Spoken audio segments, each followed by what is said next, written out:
Les amis, on reprend notre cours à la mémoire de Monsieur et de Madame Caïn. Et aujourd'hui, un cours un petit peu particulier. Je prie le Maître du monde pour qu'il me donne les mots justes et adéquats, parce que c'est un cours pas facile. Tout d'abord, on quitte... bonjour. On vient de sortir de Pourim, et finalement... Comme je l'ai souvent expliqué, le grand message de Pourim, c'est finalement un homme, Mordechai, qui refuse le culte de l'homme. Il refuse de sombrer dans le culte de l'homme. Tout le monde se prosterne devant Aman, pas parce que Aman se prend pour une idole, comme je l'ai déjà expliqué, pas du tout, mais bon, c'est un homme puissant. Et donc il veut écraser tout le monde, et tout le monde se prosterne devant lui. Il y en a un qui a le courage de refuser, non seulement de risquer sa vie, mais de risquer même toute la vie du peuple juif, mais finalement c'est lui qui va gagner, c'est Mordechai. Mordechai est finalement le symbole de cet homme qui refuse ce qu'on appelle en hébreu Pulchan Adam, le culte de l'homme. Parce que si finalement on devait résumer toute l'histoire humaine jusqu'à aujourd'hui, quelle est l'idéologie qui traverse toute l'histoire humaine? Le culte de l'homme, le culte du pouvoir, le culte de l'argent, et aussi, il faut dire la vérité, comme on va le voir, c'est que c'est un cours un petit peu délicat aujourd'hui, le culte des représentants de Dieu. Et dans notre peuple, autant si pas plus que partout ailleurs. C'est-à-dire que finalement, comme je vais vous le prouver aujourd'hui, toute l'histoire humaine est traversée par une idéologie qui est que finalement les peuples sont soumis à ceux qui ont l'argent, à ceux qui ont le pouvoir, ou à ceux qui se présentent comme les représentants de Dieu. Et les gens suivent comme des moutons derrière ces puissances-là. Le Zohar révèle quelque chose d'extraordinaire, que Mordechai était le Gilgul de Adam Arishon. Et il est venu faire le tikkun, la réparation de la faute de Adam. Comme vous allez le voir, je vais vous décrypter aujourd'hui la faute de Adam comme, c'est très orgueilleux ce que je vais dire, comme personne ne l'a encore jamais fait. Il n'y a que moi qui ai eu ce secret-là. Mais c'est pas grave.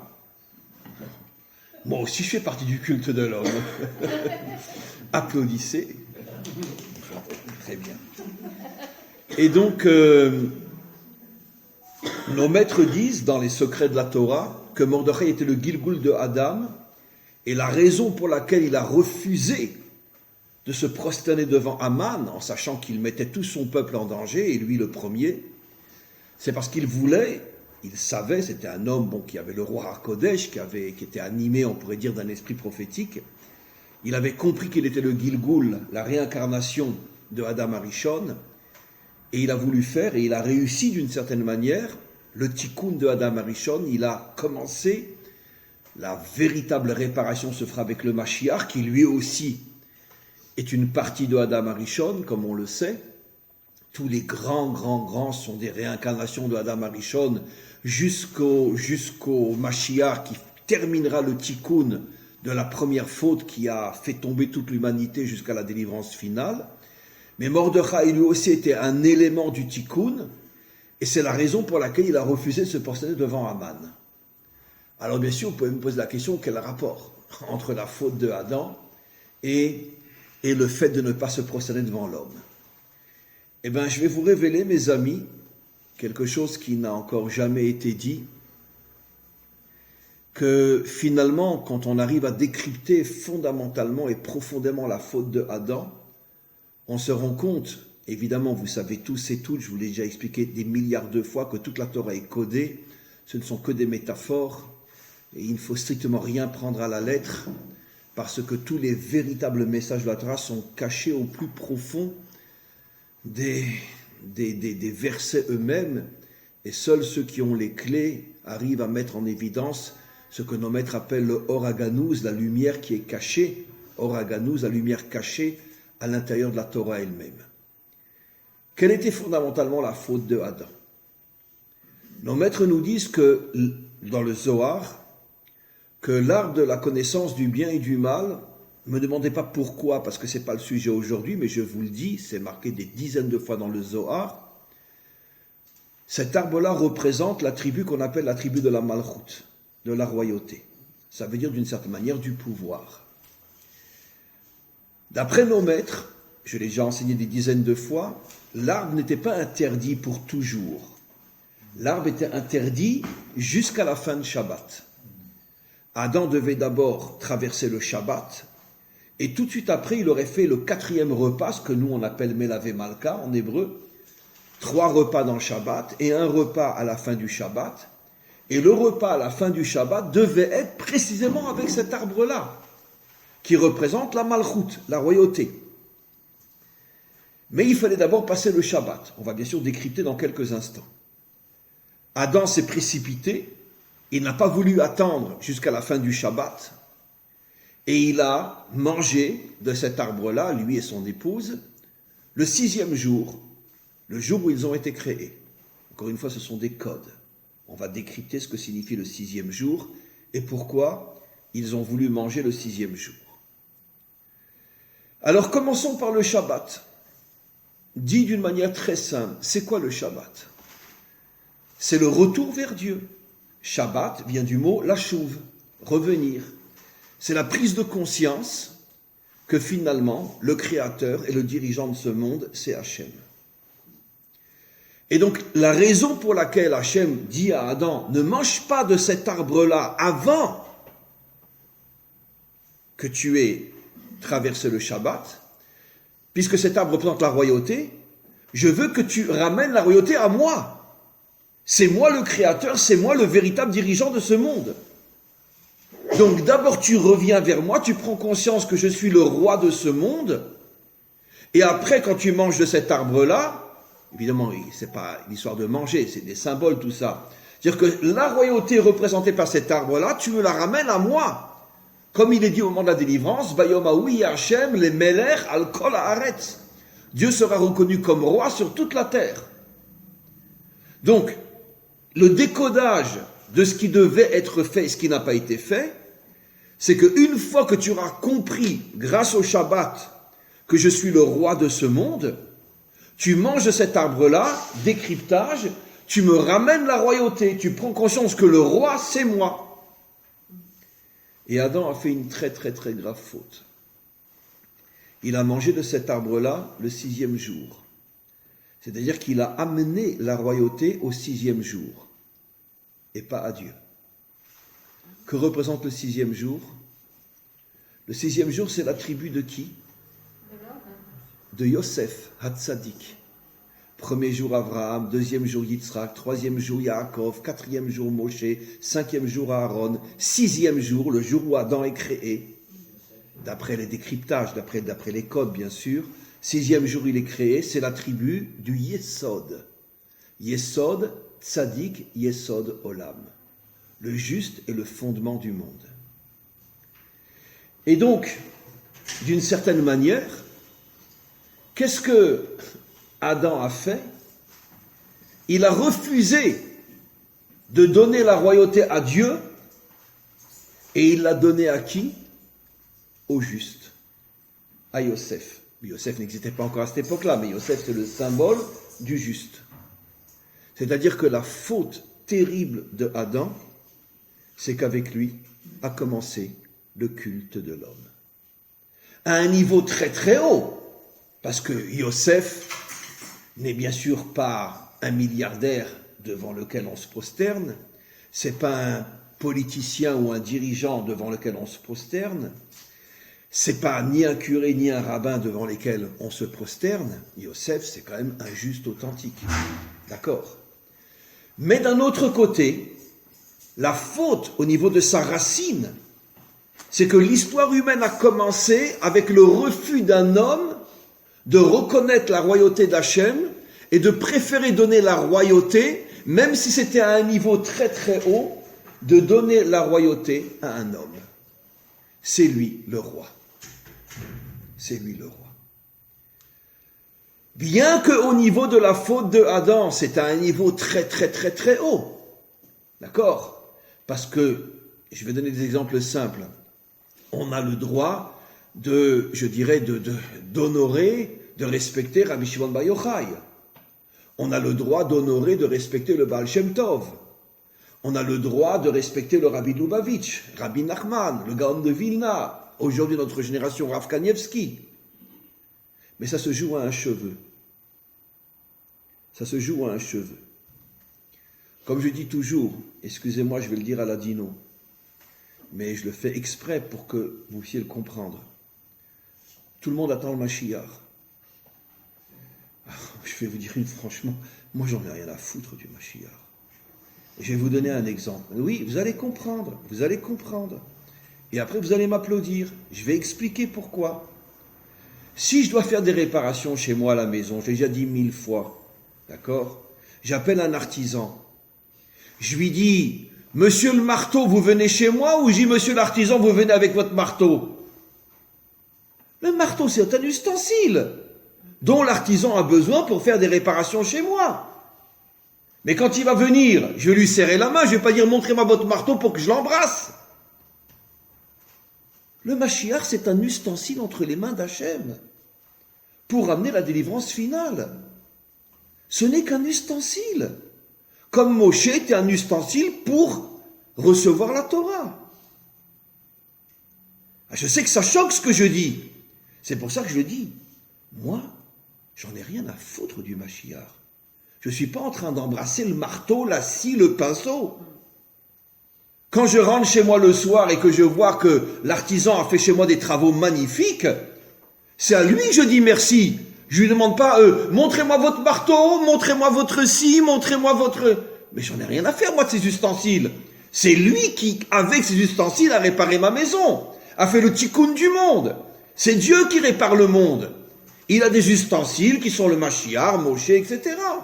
D'ailleurs, jamais il est indiqué Elohim Moshe. Oui, bien sûr.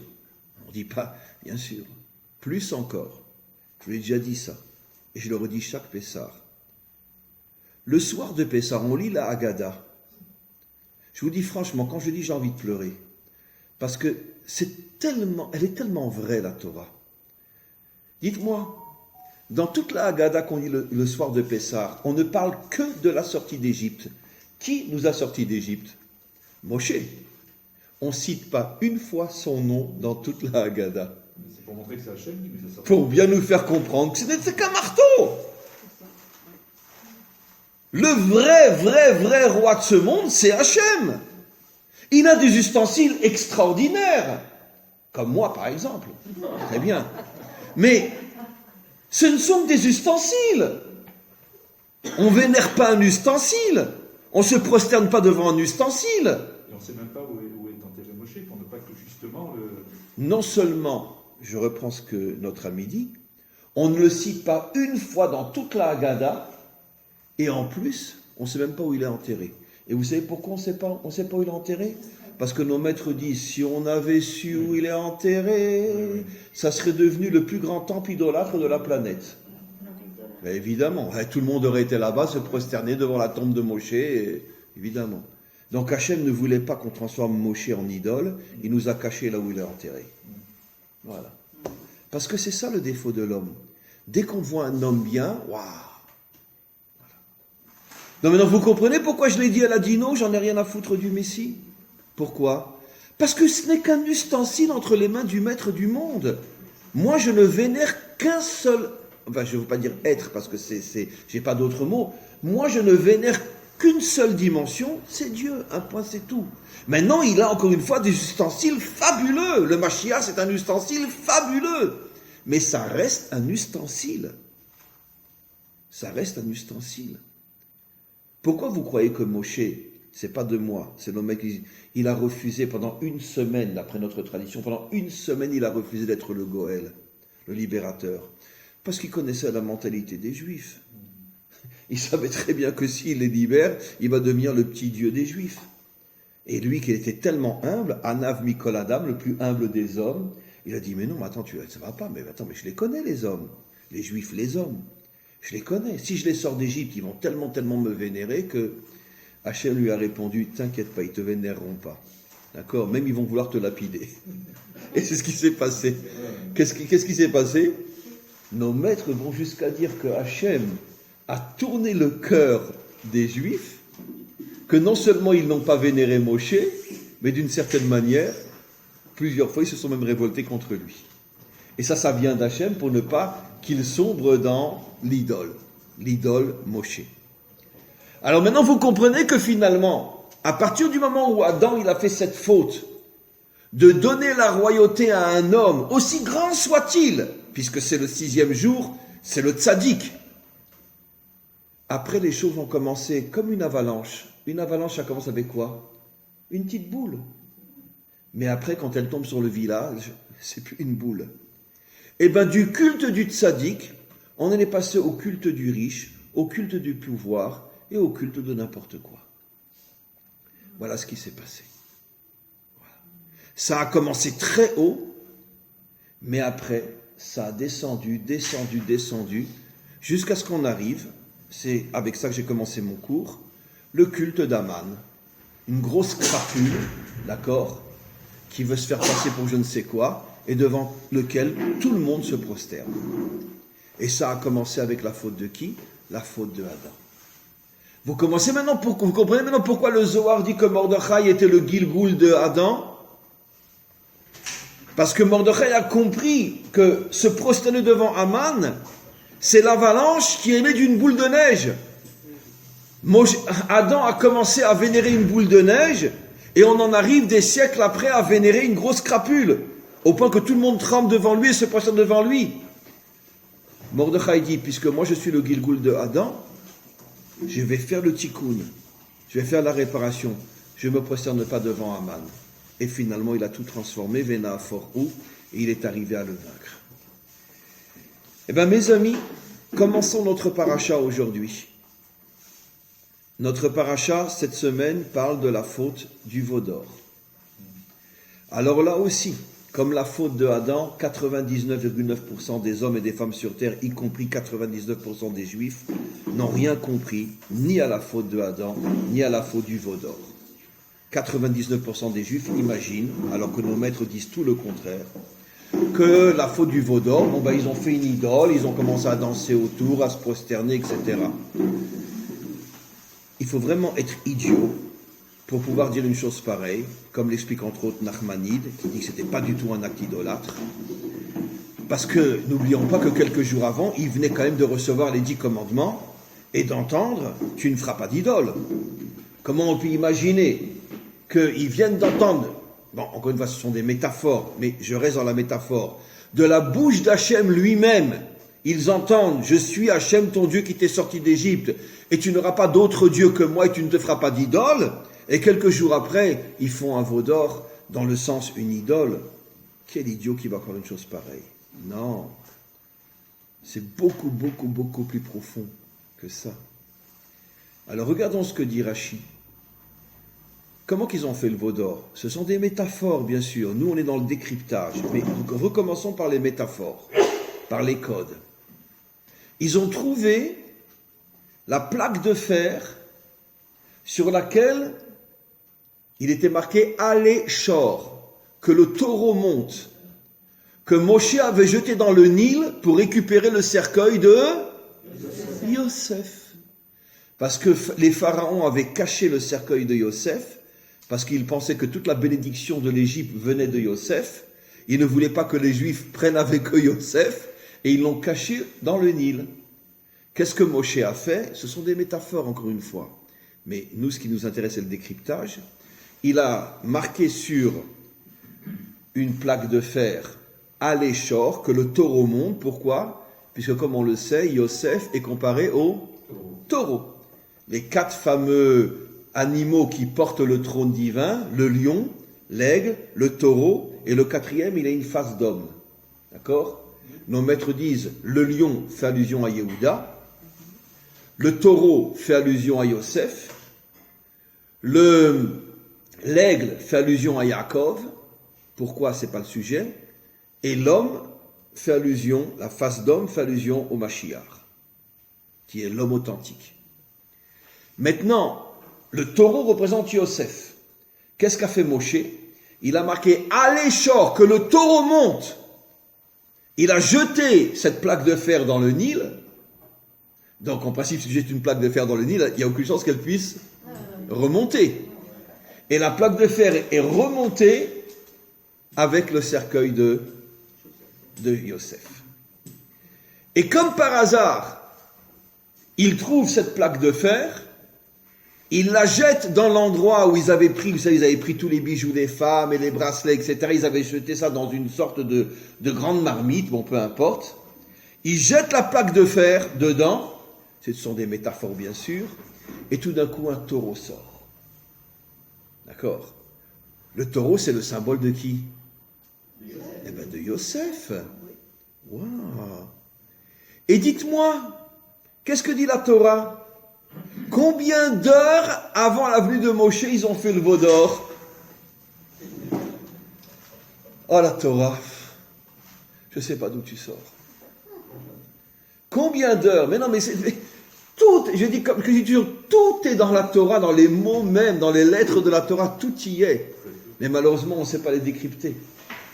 Combien d'heures avant la venue de Moshe ils ont fait le veau d'or? 6 heures. 6 heures, 6e jour, le chiffre 6 par rapport à Yosef. La 6e sphira, 6e attribut, Yosef.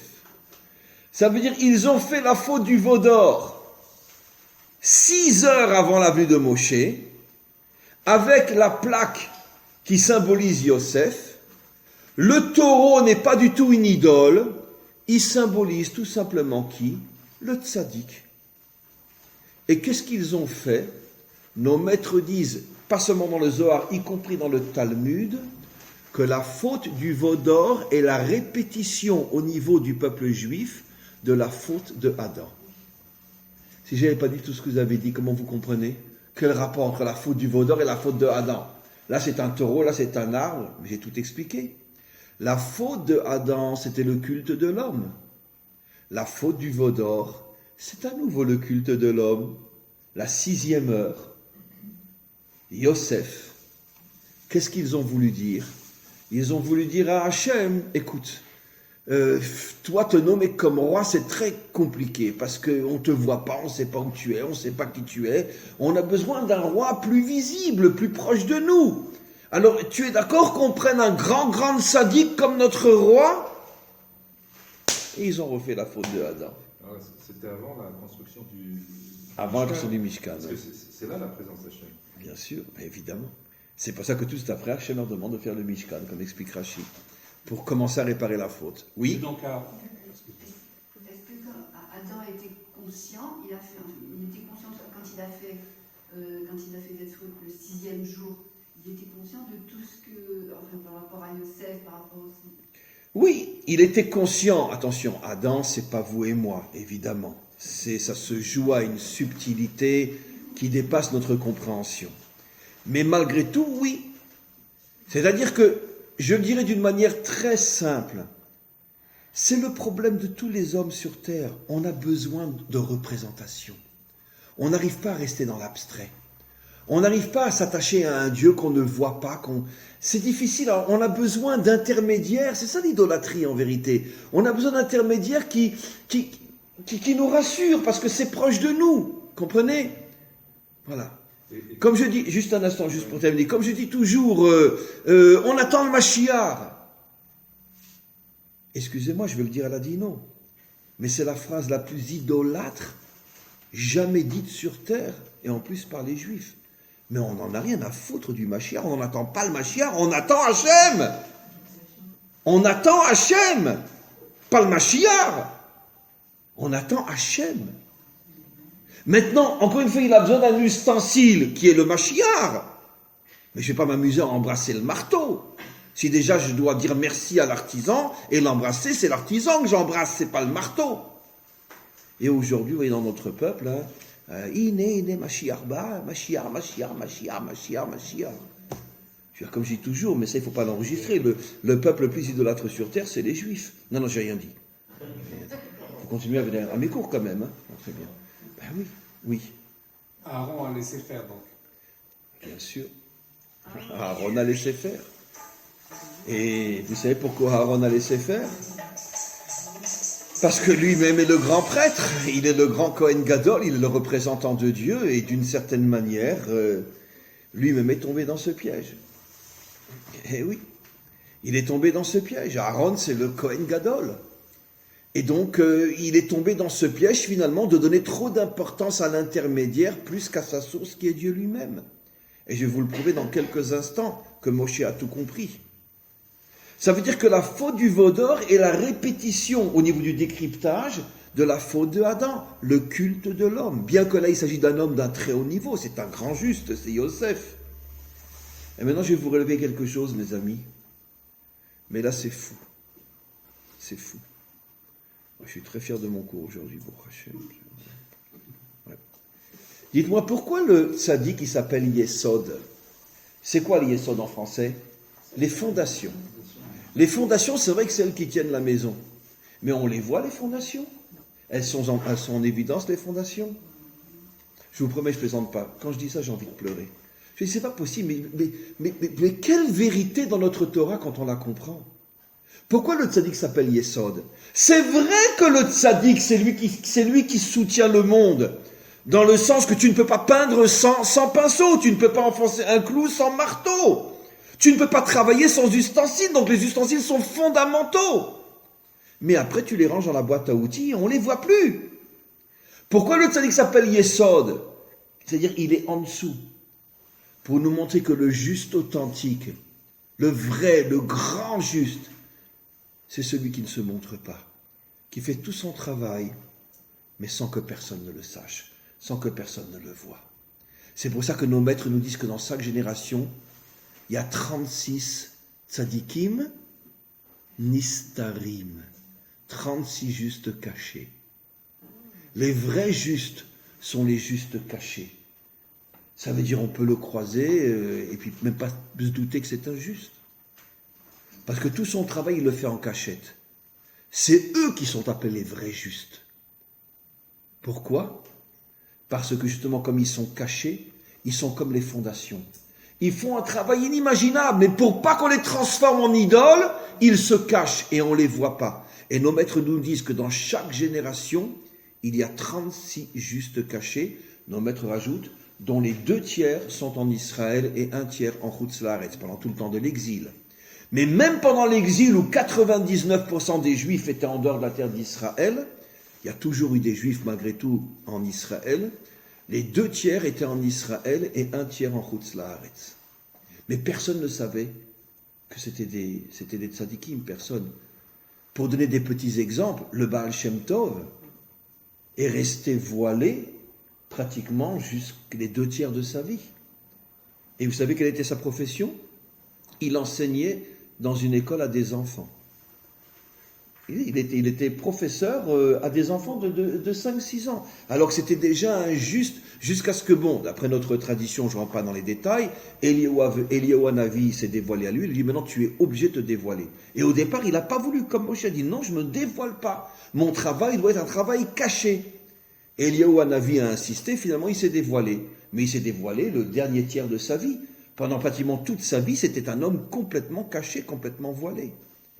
Parce que ça, c'est un juste authentique. C'est pour ça qu'on appelle le juste Yesod, pour nous dire qu'un juste authentique, c'est pas celui qui se met en évidence. C'est celui qui fait son travail sans que personne ne le sache. Oui. Yesod, c'est en hébreu les Yassed, ça veut dire fonder quelque chose de rien, en fait. À partir de rien. Et arriver, les Meyasdé Israël, ceux qui ont créé Israël. Absolument. Toujours très juste que ce que dit notre ami. Les Yassed, ça veut dire créer à partir de rien. Ça veut dire que le tzaddik authentique crée des choses absolument incroyables. Mais je vais vous donner un exemple simple, mes amis. D'accord? Qui était la maman de Herzl? Non, je le dis à la dino, là, je plaisante, d'accord? Qui était la maman de Herzl? Et pratiquement 99% des juifs ne le savent pas jusqu'à aujourd'hui. Ça me rend fou. Qui était la maman de Herzl? Le Baal Shem Tov et le Gaon de Vilna.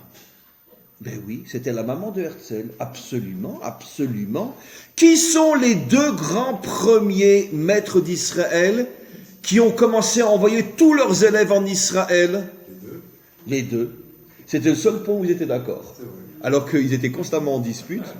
Au même moment, sans le savoir, ils disent à leurs élèves, vous montez en Israël. Il y en a eu un très célèbre qui a écrit un livre très connu, le Kol Hator, la voix de l'oiseau, qui s'appelait le Rav de Sokolov, qui était un des plus grands élèves du Gaon de Vilna. Il lui a demandé, Rabbi, pourquoi tu nous envoies en Israël? Il dit, parce que les temps de la délivrance ont commencé. Très bien. Écoutez. Et il lui dit, Rabbi, est-ce qu'on y va pour faire quoi? On pourra, si on a les moyens de le faire, c'est dans son livre Kol Hator. Il écrit ce qu'il a entendu de son maître, le Gaon de Vilna. Est-ce qu'on aura le droit, si on a les moyens, de rester assis et étudier toute la journée? Le Gaon se met avec force, il leur dit, pas question, je vous envoie là-bas pour construire des maisons, pour planter des arbres, je vous envoie là-bas pour reconstruire la terre d'Israël. Vous savez qui sont les deux premiers qui sont sortis des murailles de la vieille ville pour construire les deux premières maisons dans le quartier qu'on appelle aujourd'hui Yamin Moshe, et bien deux élèves du Gaon de Vilna, qui a commencé à construire le Jérusalem moderne, deux élèves du Gaon de Vilna. Avant de sortir, ils ont demandé au Gaon, mais si on sort, on va se faire déchiqueter par les animaux sauvages, par les bédouins, par ci, par ça, sans protection, sans rien. Le Gaon de Vilna leur a dit, vous sortez, si les Turcs vous laissent, mais les Ottomans à l'époque les ont laissés sortir, en se disant, de toute façon, dans une semaine, ils seront massacrés, on n'en a rien à faire. Ils sont sortis, ils ont construit deux maisons. Mina Shamaïm, ils ont été protégés, et c'est comme ça qu'aujourd'hui, on a le Jérusalem d'aujourd'hui. Et pourquoi j'ai dit que le Gaon de Vilna et le Baal Shem Tov sont la maman de Herzl?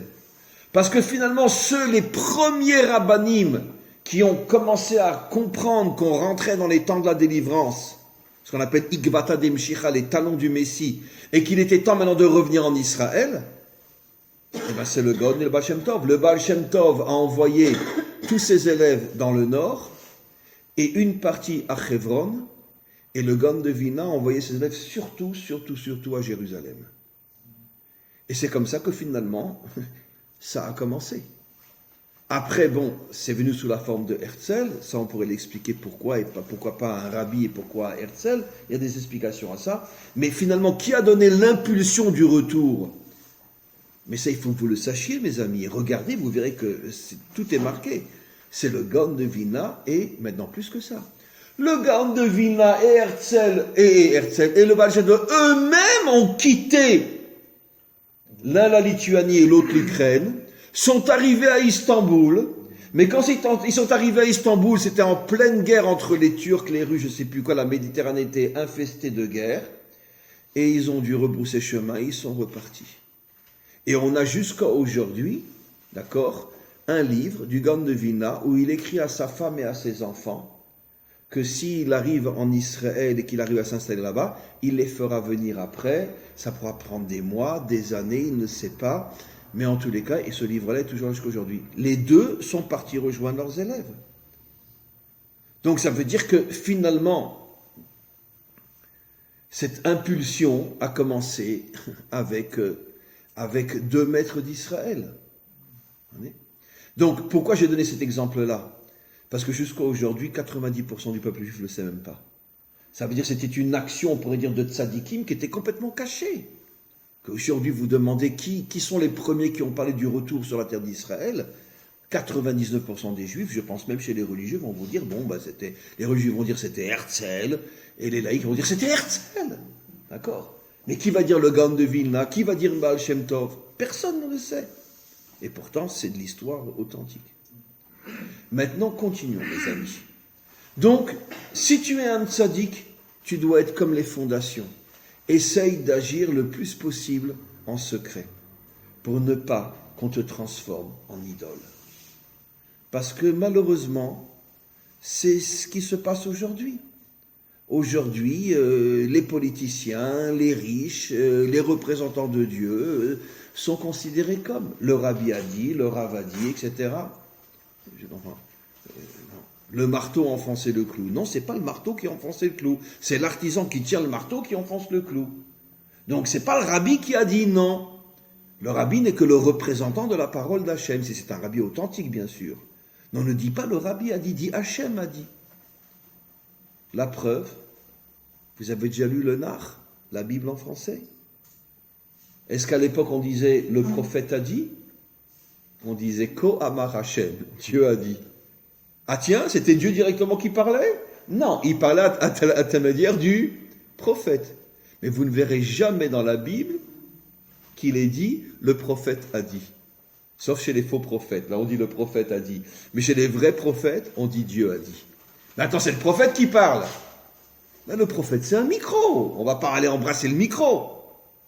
On embrasse celui qui parle. C'est Dieu qui parle, c'est pas le prophète. C'est dur, Vaïdaber, Hachem, El Moshe. Bien sûr, Vaïdaber, Hachem, El Moshe n'est mort. Mais même après Moshe, même dans la Bible elle-même, Ko Amar Hachem, alors que c'est Ésaïe qui parle.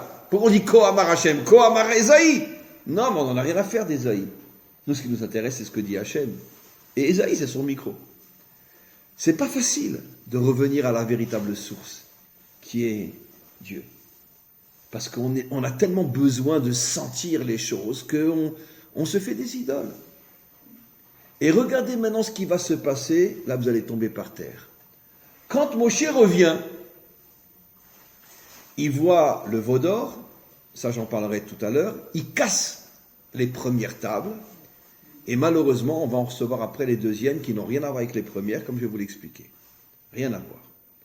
Comme je dis toujours dans mon langage à la Dino, les premières tables c'était la Torah, les deuxièmes c'est la religion juive. Ça n'a rien à voir. Et je vais vous le prouver. Les premières tables ont disparu et ne reviendront qu'avec la délivrance finale. C'est la fameuse Torah qu'on appelle Torah Mitzion, la Torah de Tzion. Jusqu'à présent, on a dans nos mains la Torah du Sinaï, qui sont les deuxièmes tables, mais le Mashiach va nous redévoiler les premières tables, qui sont la Torah de Tzion. Je vais expliquer dans quelques instants. Moshe arrive, il casse les tables. Il arrive près du veau d'or, d'accord? Il demande à ce qu'on transforme le veau d'or en poussière métallique. Après, il demande qu'on apporte plein d'eau, des barils d'eau. Il prend la poussière du veau d'or, il la mélange dans l'eau, il fait passer tous les juifs devant les barils d'eau mélangés de poussière et il les fait boire. Parce que lui, il ne sait pas qui c'est qui s'est prosterné, qui c'est qui ne s'est pas prosterné. Tous ceux qui ont accepté le veau d'or meurent sur le moment en buvant de ce liquide-là, et ceux qui étaient contre, qui ne se sont pas battus contre, mais au moins qui n'étaient pas pour, on va dire, parce que personne ne s'est battu, même les Lévim ne se sont pas battus pour empêcher, ça aussi c'est une histoire folle. Mais bon, personne n'a vraiment réagi. Peut-être qu'ils ont, comme l'a dit notre ami, peut-être qu'ils ont été séduits par Aaron, voyant Aaron et accepté, donc peut-être ils ont dit si Aaron accepte, qui on est nous pour refuser. Mais en tout cas, il y avait ceux qui étaient pour, et ceux qui n'étaient pas pour, mais en tout cas, n'ont pas agi. Ceux-là, ils ont bu, ils ne sont pas morts. Dites-moi, mes amis, ça vous rappelle quoi comme histoire dans la Torah, cette histoire de boire un liquide avec de la poussière dedans? Eh bien, la sota. Waouh! La sota, c'est quoi la sota? Sota, traduction, la femme qu'on soupçonne d'être adultère. À l'époque du premier temple, dans le deuxième temple, ça n'existait déjà plus, même dans le premier temple, ça n'a pas toujours existé, parce que c'était un miracle, on pourrait dire. Si un homme avait des soupçons sur sa femme, il l'amenait au temple. Bon, il faut que malgré tout qu'il ait des témoins qui ont vu qu'elle s'est isolée, etc. C'est pas stam des soupçons. Mais s'il a des témoins qui ont vu rentrer sa femme dans un endroit avec un autre homme, les témoins n'ont pas vu ce qu'ils ont fait à l'intérieur de la pièce, mais en tout cas, ils ont vu qu'elle s'est isolée dans une pièce. À ce moment-là, ils viennent témoigner au mari. Le mari avait le droit de prendre la femme et de l'amener au temple. Et qu'est-ce qu'on faisait à ce moment-là? On prenait de l'eau, enfin c'est de l'eau de source, c'est pas de l'eau du robinet. On prenait de la terre du temple, on mettait on mélangeait, on la faisait boire. Si elle avait trompé son mari, c'était un S, c'est pas à prendre à la lettre, c'est pour ça que ça n'a pas duré très longtemps cette histoire-là. Au deuxième temple, il y avait déjà plus, parce qu'on n'était plus au niveau. Premier temple, c'était pas non plus tout le temps, c'était peut-être la moitié du premier temple. À ce moment-là, la femme commençait à gonfler jusqu'à ce qu'elle explosait, d'accord? Et si elle n'avait pas trompé son mari, l'eau se transformait en breuvage, on pourrait dire, positif, qui faisait qu'elle devenait encore plus belle qu'elle ne l'était avant, et elle devenait encore plus forte, plus vigoureuse. Et par exemple, si jusqu'à présent elle n'avait mis que... Oh là là, ils vont me tomber dessus les femmes. Si elle avait mis que des filles au monde, eh ben elle pourrait mettre des garçons au monde. Parce que des filles, bon d'accord, mais... Voilà, bon, c'est nos rabbins qui disent ça, hein, c'est pas moi. Hein.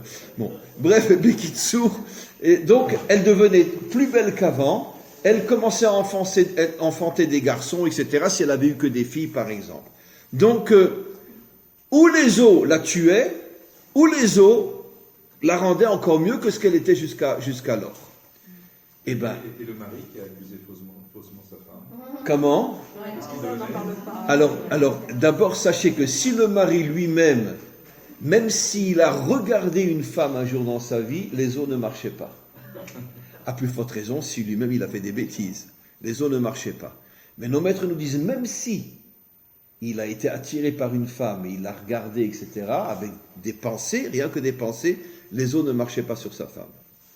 Ça veut dire qu'il fallait que le mari soit 100% pur pour que les eaux puissent marcher sur sa femme. Comme pour nous faire comprendre que arrête d'accuser ta femme, regarde comment toi d'abord tu es, d'accord ? Donc ça aussi, c'est la vérité vraie. Ça veut dire quoi ? On tue la femme, et toi comment tu te comportes toi ? Donc même s'il avait eu une seule pensée sur une femme, les eaux ne marchaient pas sur sa propre femme, même si elle avait trompé son mari. Les eaux ne marchaient pas. Même si elle avait trompé son mari, les eaux ne marchaient pas sur la femme, d'après les enseignements de nos maîtres, si lui-même avait eu une pensée sur une femme alors qu'il était marié. Voilà, donc on voit que les choses sont quand même très équilibrées. Mais quoi qu'il en soit, Moshe fait la même chose. Alors je vous pose la question, c'est qui la femme, c'est qui le mari ? Ben, c'est facile à comprendre. On sait que dans toute la Torah, il suffit de voir, ne serait-ce que dans Shir HaShirim, qui est le mari et qui est la femme dans le Cantique des Cantiques ? Israël est l'épouse et Hachem est le mari. Sauf que lui, le mari, d'accord, c'est le seul qui a le droit d'être polygame. Il a 71 femmes, des 70 peuples, et Israël. Bien sûr, au moment de la délivrance finale, il est marié avec 71 femmes. Lui, il a le droit d'être polygame. D'accord. 71 femmes. Chaque peuple sera une épouse au maître du monde. Mais qu'est-ce que je veux dire par là ? Les hommes sont considérés comme l'épouse, et lui est considéré comme le mari. Et pourquoi il a fait boire ces eaux-là ? Quel est le message qu'on comprend ? Ne restons pas coincés dans le code. C'est quoi le message ? Le message, c'est « Ah, vous avez voulu vous détourner de votre mari pour aller avec quelqu'un d'autre ?» Ah, le message est trop fort. Ça veut dire que quand je donne plus de crédit à un homme qu'à Dieu, même si cet homme-là est un tzaddik, eh ben je commets un acte d'adultère. D'accord ? Ça veut dire que peut-être qu'arrivera un jour où les Juifs arrêteront de dire « le Rabbi a dit ». Le Rav a dit. Peut-être arrivera un jour où l'humanité tout entière diront Dieu a dit. Par quel intermédiaire ? Bon, il avait un micro, c'est le Rabbi Intel. Très bien, ok, je ne vais pas me mettre à vénérer le micro quand même. Dieu a dit. C'est dur, hein ? C'est dur, parce qu'on n'est pas, aucun homme n'est comme ce que je dis. Bon, il y en a 2 ou 3 peut-être dans chaque génération, mais aucun homme n'est comme ce que je dis. On est tous finalement tombés dans le culte de l'homme. Et je ne parle pas des hommes pourris, je parle même des hommes extraordinaires. Le Rabbi a dit. Et le Rabbi n'a rien dit du tout. C'est Hachem qui a transmis au Rabbi de dire ce qu'il a dit. C'est un micro. Un micro extraordinaire. Attention, ne comprenez pas mal ce que je dis. Un micro extraordinaire. Moi, je ne pourrais pas être le micro d'Hachem. D'accord ? C'est impossible. J'espère pouvoir être l'âne du Mashiach. Ça ne me dérange pas. Mais au plus, un âne. Mais le micro, il n'y a aucune chance qu'on puisse l'être. Donc c'est sûr que si Hachem choisit un rabbi pour être son micro ou un prophète, c'est sûr que c'est un homme extraordinaire. Mais ça reste un intermédiaire pour transmettre la parole d'Hachem. Et aujourd'hui, que ce soit 90% des Juifs et 90% de l'humanité tout entière, toute l'humanité depuis la faute de Adam est tombée dans le culte de l'homme. Et c'est ça ce que Moshe veut faire comprendre à Israël en les considérant comme une sota. Vous avez abandonné Dieu pour finalement donner plus d'importance à quelqu'un de chair et de sang qu'à Dieu lui-même. Puisque toute la faute du veau d'or, encore une fois, le veau d'or représente le tzaddik, représente Yosef. C'est ça. Mais cet intermédiaire est nécessaire, parce que la seule fois où les Juifs se sont trouvés face à Hachem, enfin je veux dire, c'était le Roïm et Takolot, et il y avait du feu de partout, enfin c'était inimaginable. Oui, encore une fois, le tzaddik est indispensable, comme les fondations sont indispensables pour que la maison tienne. Mais elles sont cachées. On vit dans la maison, on ne vit pas dans les fondations. Ça veut dire on vit avec Hachem. Attention, ne comprenez pas mal ce que je dis. On doit avoir un respect infini pour le juste, mais savoir faire la différence entre l'homme et Dieu. Tout vient d'Hachem. L'homme, s'il est méritant, mérite d'être l'ustensile d'Hachem, l'outil d'Hachem, ce qui est extraordinaire, vous imaginez. Hachem El Moshe, première partie, les morts, deuxième partie, c'est l'intermédiaire. Nachon, c'est l'intermédiaire. C'est pour ça que c'est marqué toujours, comme dit notre ami, Vaïdaber Hachem El Moshe les morts. Hachem parle à Moshe et Moshe transmet. D'accord? Mais c'est pas Moshe qui parle. C'est Hachem qui transmet par l'intermédiaire de Moshe, puisqu'il faut bien que ça passe par un homme, puisqu'on s'adresse à des hommes.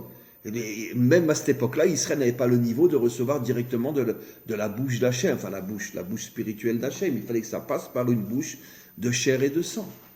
Mais ce n'est qu'un intermédiaire. Ce n'est qu'un intermédiaire.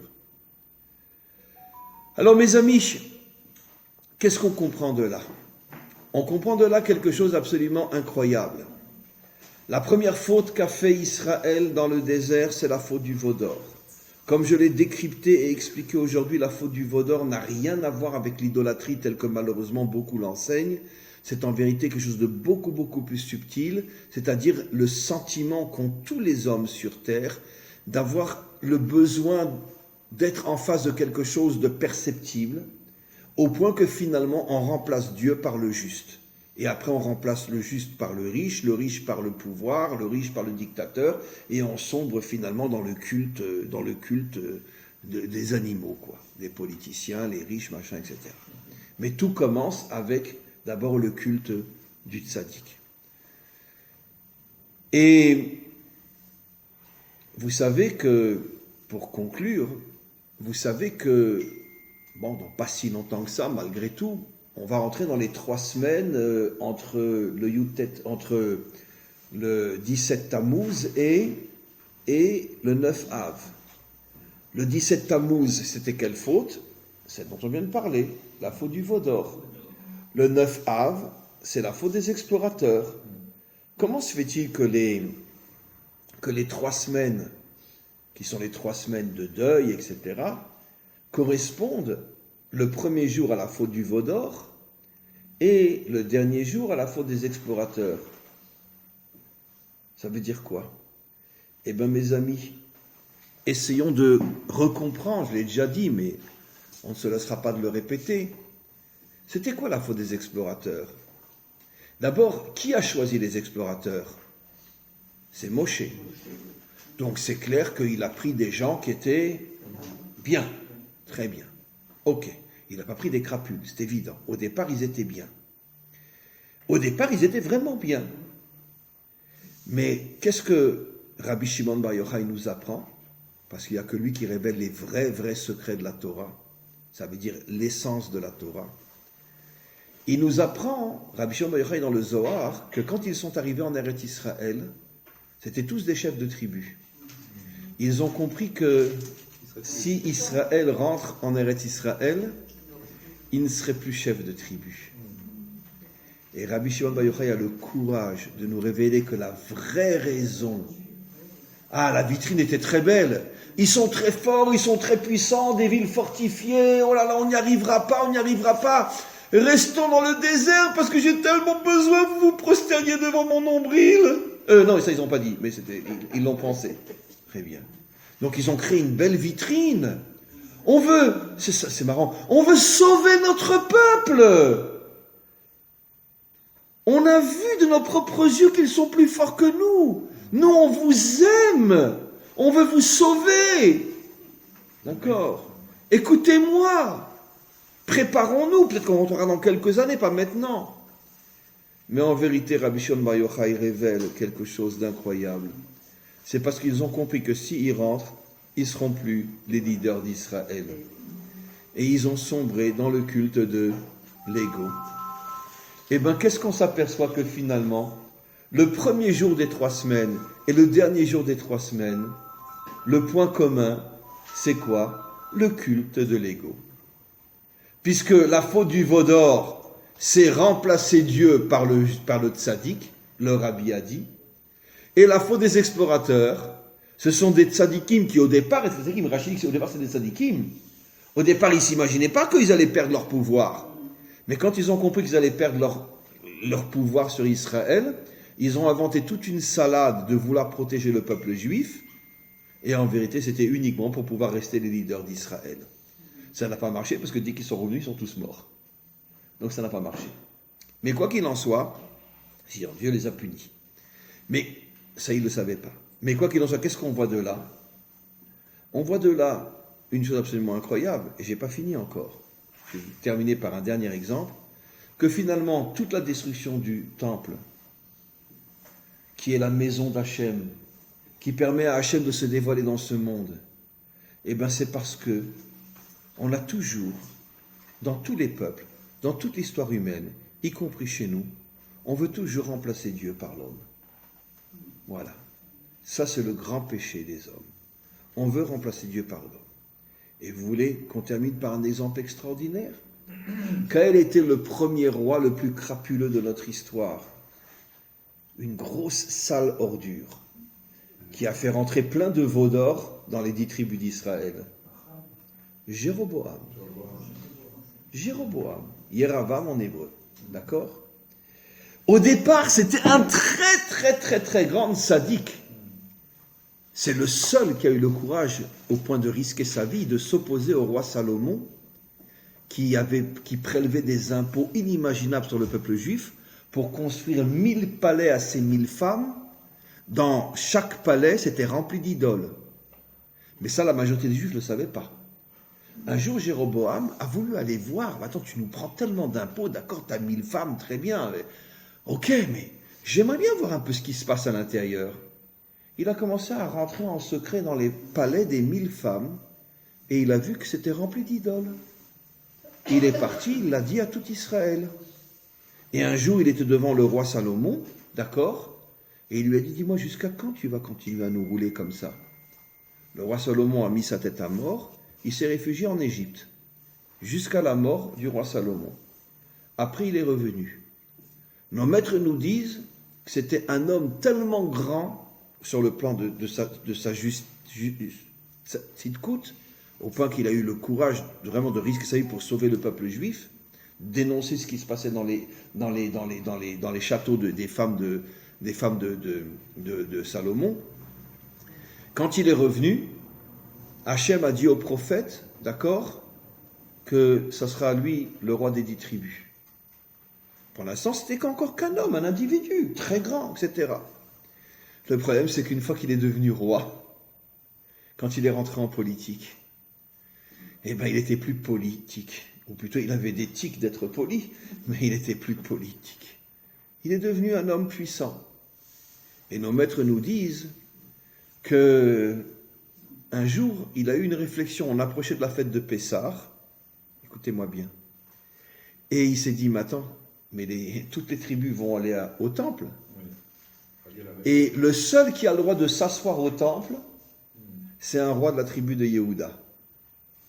Lui, bien qu'il était le roi des 10 tribus, alors que l'autre n'était que le roi de 2 tribus, n'a pas le droit de s'asseoir dans la cour du temple. Seulement un roi de Yehuda. C'est notre loi. Il dit, attends, moi je vais rester debout, et lui il va être assis, mais quand tout Israël va voir que moi je suis debout et lui il est assis, ils vont dire, attends, pourquoi qu'on l'a nommé notre roi celui-là? Puisque lui a le droit d'être assis, donc il est plus important. Et donc ils vont me destituer. Et comme il n'a pas voulu perdre le pouvoir, il a mis des soldats sur toute la frontière entre les 10 tribus et les 2 tribus, et il a ordonné à ces soldats, comme Hitler, toute famille que vous prenez, hommes, femmes, enfants, nourrissons, que vous les prenez à vouloir passer, traverser la frontière, vous les massacrez. Il a fait massacrer des milliers d'hommes, de femmes et d'enfants. Une grosse crapule. Le pouvoir lui est monté à la tête. Un jour, Hachem a voulu le récupérer, disent nos maîtres. Hachem, bon, je ne sais pas s'il faut le prendre à la lettre, mais peu importe, s'est dévoilé à lui dans un rêve. Il lui a dit, Jéroboam, si tu fais tes chouvas, toi, le Mashiach et moi, on se promène ensemble dans le Gan Eden. Tellement Hachem tenait à lui, parce qu'au départ c'était un grand sadique. Jéroboam a répondu, c'est dans nos commentaires bien sûr, mais qui sera le plus proche de toi, le Mashiach ou moi? En tête à claque. Hachem lui dit, bah écoute, le Mashiach quand même. Hein. Il dit, non, ça ne m'intéresse pas. Il lui dit, ça ne m'intéresse pas. Et puis il a continué à sombrer dans le mal absolu. Un assassin, un idolâtre, c'est lui qui a fait rentrer à nouveau les veaux d'or dans les 10 tribus, etc. Au point que nos maîtres nous disent, sur les 10 tribus, j'ai presque fini mes amis, vous savez qu'à cette époque-là, combien il y avait de millions de juifs, à votre avis, à cette époque-là? On approchait les 100 millions. Ben oui, effectivement. On se mariait à 13 ans, on pouvait avoir plusieurs femmes, donc ça veut dire qu'en moyenne, chaque homme avait une trentaine de gosses. Oui, bien sûr. À l'époque du deuxième temple, où seulement la polygamie était encore permise, où seulement il restait pratiquement que 2 tribus, le deuxième temple. Nos maîtres disent dans le Talmud qu'il y avait 50 millions de juifs. Alors imaginez-vous quand il y avait les 12 tribus et le grand Israël. Ben oui, on se mariait à 12-13 ans, on avait avec le temps 5-6 femmes, allez en moyenne 7-8 gosses par femme, et donc faites le compte, c'était des familles immenses. Nos maîtres nous disent que dans les 10 tribus d'Israël, seuls 7000 juifs ne sont pas tombés dans l'idolâtrie. 7000, sur des millions, D'accord? Ça veut dire que finalement, tout le monde a sombré dans le culte du roi, le culte de l'homme, le culte... Et hop, on est nouveau tombé. Et c'est ce qui a causé, bien sûr, la destruction du premier temple, et jusqu'à aujourd'hui. Et Jéroboam était de la tribu d'Éphraïm. Et, oh là là, j'allais l'oublier. Et Jéroboam, vous m'avez sauvé. J'ai commencé par Jéroboam et j'allais oublier l'essentiel. Et Jéroboam était un descendant direct de Yosef Hatzadik. Descendant direct. Qu'est-ce qu'on comprend de là? Quand tu commences le culte du rabbi, tu finiras par le culte du roi, c'est-à-dire le politicien. C'est une question de temps, mais on y arrive. Parce que ça ne va pas s'arrêter là. Bon, attends, mais d'accord, mais c'est un rabbi. D'accord. Mais le problème, c'est que du rabbi, tu vas passer au milliardaire, du milliardaire, tu vas passer au politicien, du politicien, tu vas passer au fasciste, et finalement, tout le monde se prosterne devant Aman. Tout le monde se prosterne devant Aman. Voilà. C'est pour ça que Jéroboam, nos maîtres nous disent, d'abord, il était de la tribu d'Éphraïm, d'abord. Mais pas seulement il était de la tribu d'Éphraïm, ça c'est marqué clairement dans la Torah, mais c'était un descendant direct de Yosef. De là, mes amis, on doit comprendre, et je termine, une chose très importante. La délivrance finale dépend de notre capacité à comprendre une fois pour toutes qu'il n'y a qu'un seul et unique dirigeant que nous devons effectivement vénérer sans fin et sans limite, c'est le maître du monde. Attention, je n'ai jamais dit qu'il ne fallait pas respecter un rabbi, un tzaddik ou même un bon politicien. Bon, ça c'était nos ancêtres les Gaulois, parce que des bons politiciens, il n'y en a pas. Mais disons, supposons qu'il y en ait un bon, d'accord? Je ne dis pas qu'il ne faut pas le respecter, d'accord? Mais le respect n'a rien à voir avec le culte. Et la différence entre le respect et le culte repose sur l'épaisseur d'un cheveu. C'est très difficile d'avoir la différence. Et vous savez qui dit ça? C'est encore une fois une métaphore, ne le prenez pas à la lettre. Nos maîtres disent dans le Talmud que la distance entre l'enfer et le paradis, dit en français, Gan Eden et Gehinom, la différence entre les deux, l'épaisseur d'un cheveu. C'est pas à prendre à la lettre, mais qu'est-ce que nos maîtres veulent nous dire? Ça veut dire que ça se joue à l'épaisseur d'un cheveu. Est-ce que tu vas être en enfer ou tu vas être dans le Gan Eden? Et c'est exactement ça. Respecter un maître, respecter un politicien qui vraiment voue sa vie pour son peuple, respecter un homme riche qui donne énormément de tzedaka, évidemment que tu dois avoir un respect énorme. Mais attention, ne tombe pas dans le culte de l'homme. Et la différence entre le respect et le culte, c'est l'épaisseur d'un cheveu.